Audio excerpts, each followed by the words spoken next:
When I was doing my clinical work, which I did a lot of career work with my clients who had no employment whatsoever, no history of employment, who were undereducated and who lacked every skill you could possibly imagine. So these were people who were really in dire straits, up to people who were operating at the top of their profession, but who could still strategize forward. And so, for example, let's say I don't find my work meaningful.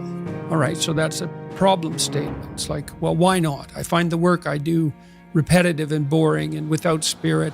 I have a bad relationship or a neutral relationship with my boss who doesn't know who I am.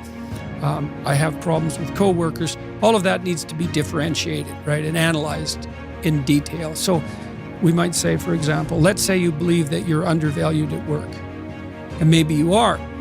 What you need to do is you have something to say. We would have to figure out what it is that you have to say. But it would be some variant of, I'm bringing more value to the table than I'm being compensated for.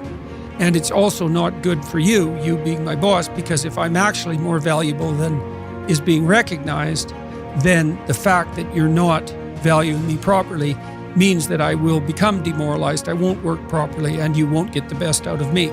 So it's bad for both of us. And if your boss is in principle not amenable to such a discussion, then what you should seriously consider doing is finding another job. Okay, so let's say we're going to set you up for this. Okay, this isn't like next week's enterprise, man. This is your life. So the first thing I would ask is, well, do you have your resume or CV in order? Well, I haven't typed it up for 3 years. Well, what do you think about bringing it up? Well, I'm pretty nervous about that because there's some holes in it, and I didn't do so well in college, and I'm kind of embarrassed about my resume.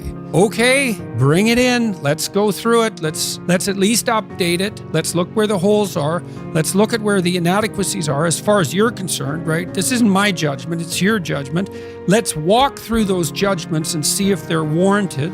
Because maybe you're just too guilty and ashamed and self-conscious and anxious, and you're looking at your resume more critically than someone else would.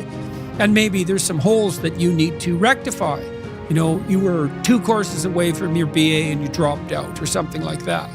Well, maybe we need 6 months to address that. And at least, even if you can't be fully educated, you could be taking some courses online.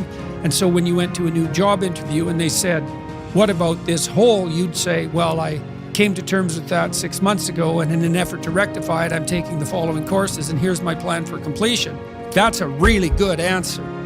And anyone with any sense who's interviewing will accept that as an indication that although you're not perfect, and who is, that you have a good plan and that you've thought it through. Like, that's the kind of answer that in all likelihood will cement your candidacy for the position. Okay, so now you're going to go to your boss. Well, you have to have your CV and your resume in order. And you have to be able to stand on it solidly, and which at least means that you're prepared to address the inadequacies in a credible, realistic, believable, and truthful manner. All right, now what you do is apply for like 10 jobs. You don't have to take them, but maybe you have to go to an interview or 2 or 3 or 4, and maybe there's a bunch of opportunities out there for you that you didn't even know about. And maybe someone offers you a job. And so now you can go to your boss and say, here's the situation I'm in here at work. Here's my evaluation of the problems in relationship to me. Here's what I could do for you if you gave me a 40% raise and the opportunity to progress. I've been looking for other opportunities before conducting this discussion, and I have some. Well, then, if your boss treats you with contempt at that point and doesn't listen, then might be optimal, and it's time to find a new job. But this isn't something you do trivially. And so when you're doubtful, say you're trapped, you ask yourself, well, why am I trapped? And that's a hard question, right? Because some of it's your own inadequacy, a lot of it. And all of the part of it that you can deal with is your own inadequacy. So even if it's unfair, even if you're hemmed in for any number of reasons, inappropriate, like ethnically predicated oppression, or you're in a workplace that really is sexist in some fundamental sense. Well, that's not good. It's not just, it's not fair, it's not meritorious, all of those things. And maybe you shouldn't be there. But what you can do to begin with is every bloody thing you possibly can do to put yourself, and you have to think like a snake in some sense to do that. You got to get the details right. You have to be prepared to bite, and you have to have your eyes on the prize, so to speak.